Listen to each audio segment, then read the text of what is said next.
let's start with your revision for the Bece. The first question says, simplify this expression, this equation. One thing you should know is that in simplification or equation like this, when you have, had it been this place is separated, let's assume you have 8 over a number plus 5x over another number. What you have to do is to solve this. Solve the two such that they will have common denominator. Get the LCM of the denominator so that they will have common LCM, that is the common denominator. And if assuming this side was also written like this, you get the LCM of the two fractions and solve them so that they will have common denominator. What am I trying to explain? Let's assume I have 2 over 3 plus x over 4 is equal to x over 2 minus 5 over 3. Something like this. What I have to do now is to find LCM of 3 and 4, and that will give me 12. So I will now have the 12 as the LCM, use this to divide it, and then whatever I get, I'll use it to multiply this. I'll solve it in a way that I'll have the common denominator just to get them in this way. So I'll also solve this side so that I will get them in this way. They will have common denominator so that the denominator will not be 2. But in this way, this has been done for us. We have already a common denominator for this, and we have common denominator for this. So the next thing we are going to do is to cross multiply.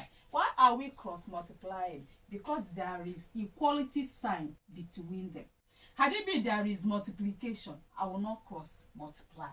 What I have to do is to check which one will divide. If there is multiplication here, what I have to do is to just find out. I will sum up whatever I have up, sum up whatever I have down, and I'll find out which side, is there anything here that can divide and the numerator, what can divide each other. But if there is plus or negative, if there is addition or negative sign here, what I still have to do is to find the common denominator. That is, I'll find the LCM of this and the LCM of this and continue. But because there is equality sign here, that is equal to this sign is equality sign. Because there is equality sign here, what I have to do is to cross multiply. I will use the denominator of this side to multiply the numerator of this side, and use the denominator of this side to multiply the numerator of this side. And that is exactly what I did. So 2 multiplied by, because it's not only one number, then I have to put them in brackets, and that is it. Then I say 8 multiplied, because this one is also not only one number, I have to put them in brackets. So 8 multiplied by everything in the bracket. So and that's what I have. 2 multiplied by 3x will give me 6x. 2 multiplied by negative 2 will give me negative 4. 8 multiplied by 8 will give me 64. 8 multiplied by 5x will give me 40x. Remember, I'm not forgetting my sign. I have my signs. I have my sign. Had it been I have negative sign here, you know that the negative will multiply by whatever sign you have here, and the negative will multiply by this, so I will have negative 40. Oh, there is no negative there. So I have now to collect like terms. So here I have x, 6x, and I have 40x. I want all the x to come to this side and the number without x to go to the other side. So when I bring this 40x to this side, because it's positive here, it will become negative when it crosses the sign. But because this 4 here is negative here, when it crosses the sign to the other side, it becomes positive. And that is the reason why I have 6x minus 40 is equal to 64 plus 4. And 6x minus 40, what we just do, because the negative 40 is bigger than the positive, do the normal thing. just do the normal subtraction. 40 minus 6, and that will give you 34. Because the negative is bigger, your answer will carry negative. If the positive is bigger, your answer will carry positive. And because the negative number is bigger, that is why my answer is carrying negative number. So I have 64 plus 4, and that gave me 68. Okay, my x, I want x to be alone because that's what I'm solving for. Okay, I have x is equal to 68 divided by negative 34. And that will 34 plus 34 will give you 68. So it means that 34 divided itself will give you 1. 34 divided 68 will give you 2. So, but remember we have negative. So that will give us negative 2.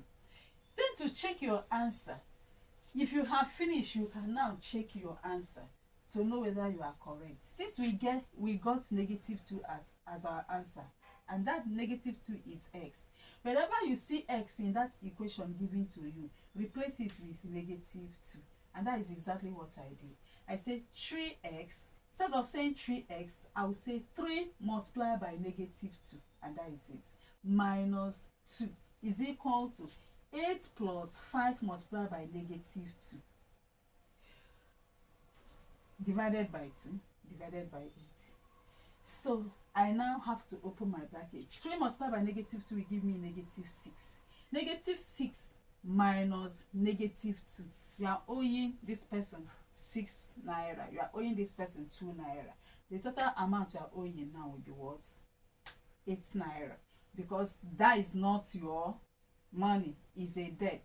So, and the debt will carry negative. So that is negative 8. 8 minus 10. I always tell you, just do the normal subtraction.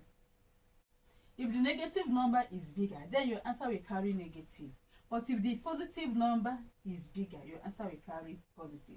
Because the negative number is bigger here, my answer carries what? Negative.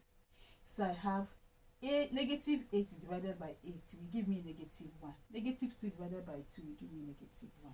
You can see that negative 1 is equal to negative 1. And that shows that my answer is correct. Okay, question number 2 says express 132 base 4 in binary. So for us to express this in binary form, we have to change this to base 10. We have to express it in denary first. Denary means base 10. Because we cannot just convert, anyway, we can convert directly to base, from base 4 to base 10. But the easiest way, especially for you at this level, is to convert this to base 10. Then you can now convert the base 10 back to base 2. Binary is base 2. Okay? So in converting to base 10, what you have to do, bring out the number. Then assign it, starting from the last digit, 0, 1, 2. You can see. So then you pick the first number. You multiply it by the base and raise it to power the number you gave it. Then you add it to the second one, multiply by the base and raise it to the power of the number you gave it. Then pick the third number, add it. So multiply, use the third number 2, multiply it by the base and raise it to the power of 0. And that is exactly what we did. That is 1 multiplied by 4 to power 2 plus 3 multiplied by 4 to power 1 plus 2 multiplied by 4 to power 0. And that is it. So 4 to power 2 is 16. 16 times 1 is 16. 4 to power 1 is 4. 4 times 3 is 12. Any number to power 0 is 1. Any number to power 0 is 1. So 4 to power 0 is 1. 1 multiplied by 2 is 2. Then you add. 16 plus this will give us 28. 28 plus 2 will give us 30. So in base 10, what we got is 30. Now we can now convert this 30 to base 2. In converting to base 2, you divide all through by that 2. So 2 divides 30 will give us 15. remainder 0. You write the remainder. 2 divide 15 will give us 7, remainder 1. 2 divide 7 will give us 3, remainder 1. 2 divide 3 will give us 1, remainder 1. 2 cannot divide 1, so 2 divide 1 will give you 0, remainder that 1. Then you don't write from here down, and that is the reason why I put the arrow. The arrow shows that you move from the bottom to the top. So I have 1 1 1 1 0 to base 2, and that is the answer. Question 3 says the table below shows the number of students in a test. A. Find the model score. B. How many students took the test? C. What is the median score? This is the table. So we have the model score is the score with the highest frequency. Frequency is the total number of students that scored that mark. So this is the number of students. The total number of students that scored 13, 3. Number of students that scored 14, 5. Number of students that scored 15, 8. Number of students that scored 16, 7. Number of students that scored 18, 12. So the score that has the highest number of students is the model score. The score that have the highest frequency. Highest frequency is the highest number of students. So the score that has the highest frequency is the model score. It means that the score that has the highest frequency, this number of students are our frequencies. So the highest frequency there is 18. So which score the highest frequency is 12. So which score has 12? 18 has 12. So it means that the model score is 18. So the next question says, find how many students took the test. Since these are the number of the students that scored these marks, so if you add up the number of the students, that will give you the total number of students that took the test. So we have 3 plus 5 plus 8 plus 7 plus 12, and that gave us 35 students. The next says, what is the median score? The median score is among all these scores here, starting from the least to the highest. You arrange them from the least to the highest. Which one is the middle number? The middle number is the median score. Remember, when there are two middle numbers, you add them, you add the 2 and divide them by 2. Whatever it gives you will be the median score. Now let's bring them out. The least score is 13. So I started with 13. And there are 3 13s. So 1, 2, 3. There are 5 14s. 1, 2, 3, 4, 5. There are 8 15s. I have 1, 2, 3, 4, 5, 6, 7, 8. There are 7 16s. I have 1, 2, 3, 4, 5, 6, 7. And there are 12 18s. 1, 2, 3, 4, 5, 6, 7, 8, 9, 10, 11, 12. You make sure that the number actually will give you total number of the students. So if you count this from 1, 2, 3, 4, you count them all, it will be up to 35. It will be 35.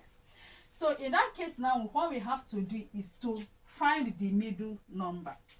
How do we do it? You might decide to go, okay, with this, you may decide to go 10 10 10 10, but me, I'm not going by 10 10, because I know that if I divide this 13 by 2, I know that if I divide this 35 by 2, I'm going to get 17.5. So I will go first by 17 17. Okay, let me go. I will go first by 17 17. Let me try 17. 1 2 3 4 5 6 7 8 9 10 11 12 13 14 15 16 17. So I will stand here. I will go from the down. 1 2 3 4 5 6 7 8 9 10 11 12 13 14 15 16 17. Okay, 17.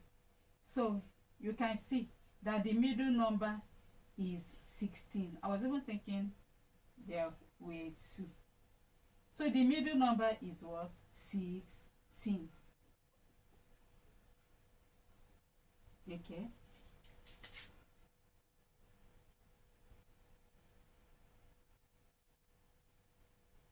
So the median is 16. Do you understand?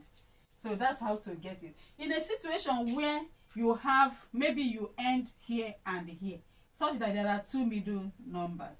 If you pick this and pick this, there will be no longer any number at the middle. So what you have to do, you stop like this. You add the 2 numbers and divide it by 2. Whatever it gives you becomes your median. Okay. Let's assume we have this. They gave us this and asked us to prepare a tally, that is frequency distribution table with this. Can you still remember that one? What we are going to do is first bring out the numbers, the scores there. We have 13. I brought out 13. I check which score is again. After 13, what is 14? I brought out 14. After 14, what is the next? 15. I brought out 15. After 15, what is the next? 16. After 16, what is next? 18. And after 18, nothing more. So I will use this number now to prepare the frequency distribution table, and that will be my x. So under the column of the x, the first is 13. I will write 13. Then I will go to the number. Anyone I cancel, I will represent it with a stroke. So I cancel 1, 13, the first 13, I place 1 here. The second 13, I place a stroke. The third 13, I place a stroke. 13 has finished. So I have how many? 3, 13. And I wrote under frequency, I wrote 3. So then under frequency multiplied by x, fx, my f is 3, my x is 13. So I will do 13 multiplied by x, and that gives me 39. That is 13 multiplied by 3. It gives me 39. So I go to the next number. That is 14. The first 14, I cancel 1, cancel 2, cancel 3, cancel the 4. Then the fifth one, I use the fifth one to cross it. You can see I have 5, 14, and I have 1, 2, 3, 4, 5. So I'll come to the under frequency. I write 5. My f multiplied by x is 5 times 14, and that gives me 70. Then I go to the next 15. I'll do the same. I go to the 16. I do the same. I go to 18 and do the same. Okay? And this is what I got. Each time I will multiply the f and the x. I write my score. So the next, I have to find the summation. Summation means the total, the sum. I have to find the summation of f. This sign here is called summation. So summation f is equal to 3 plus 5 is 8. 8 plus 8 is 16. Then 16 plus 12 is 28. 28 plus this 7 will give me 35. So then I come to the summation fx. Summation fx. So I'll add 39 plus 70 plus 120 plus 112 plus 216. And that gives me 557. Now, let's assume they asked me to find the median number, just as they said. What is the median number? Or the median score? Okay? If I'm asked to find the median number is the middle number. It's either I'll come back and do that same thing we did here. You count this, find the one that is at the middle here. Do you understand? As we did first. Or I will come and use this. In that case, what will I do? I will do summation f, which is 35, divided by 2. I want to get the middle. To get the middle number, I will say divided by 2. That gives me 16. Are you getting it? 16.5. Meaning that they are not even. You will get 0.5 because this is what? This is not even number, this is an odd number. So that last one, you are dividing by 2. That number that made it even is what gave you that 0.5. That means you are going to get a single number at the center. That is the middle number. But had it been you divide and it gives you even number, it means you are going to get the two middle numbers that you will add and divide by 2. Having gotten my 16.5, I'll come to this F. I'll start counting. Wherever that my 16.5 falls, that will be my middle number. I'll start. 3 plus this is 8. 8 plus this is 16. And what I had is 16.5. So it means here has gone. That 0.5 falls here. Then I'll count 16 again from this side. I'll count what? 8. 12. So you can say that this 16.5 is falls this place. So any score that has this will be your median. Do you understand? And I trace it to this point. That gives me 16. And that is the reason why our median is 16. You can see it here. Now, if the person asks me to find the mean will now be summation fx divided by summation f. That is it. Summation fx divided by summation f. What did I get by summing up the fx? 557 divided by 35.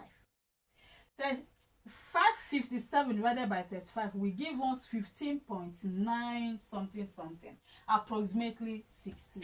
So the mean is equal to 16 approximately. Okay, I hope this is understandable. Question 6 says, calculate the size of each angle of a regular pentagon. Pentagon has 5 sides. It's an example of polygon that has 5 sides and it has also 5 angles. And a regular polygon is a polygon that has all its angles equal and all its sides are equal. So it means that since the pentagon is a regular pentagon, all the angles in the pentagon are equal. The 5 angles are equal. No one is greater than the other. And the 5 sides are equal. So that's to say that it's telling you find the size of one angle of the pentagon.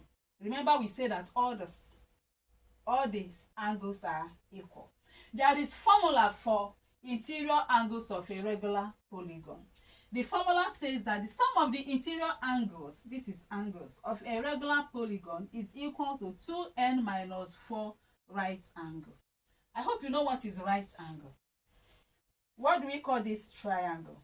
Right angled triangle. Why do we call it right angled triangle? Because it has angle 90 degrees here. So it means that right angle is 90 degrees. So when we say 2n minus 4 right angle, we are saying 2n minus 4 all multiplied by what? 90. So in that case, what we have to do is to open our bracket. But remember that the n is the number of the sides. And we have already said that pentagon has 5 sides. So it means that our n is 5. So we have to replace the n with 5. So we have 2 times 5 minus 4, all multiplied by 90. 2 times 5 is 10. 10 minus 4 is 6. 6 times 90 will give us 540. So, and it's asking us, so it means that if we add all the 5 angles in the pentagon, we will get 540. But it's asking us for the size of one. It did not ask us for the size of all the angles in a regular pentagon. He said find the size of each. Each means 1. So since they have 5 angles, what we are going to do is to use that 5 as the number of the angles. So divide the total angles in the pentagon. So we have 540 divided by the 5 angles. And that will give us what? 108. So this 108 is the size of each angle in the pentagon. I hope it's clear, right? So with this, I think we have tried. Go and lay your hand on more of what we have done so far and get yourself ready for the exam. Thank you. Bye. Please, if you like this, click on the subscription button, click on the like button and then the bell, so that when next I upload new video, you will be notified to come and watch.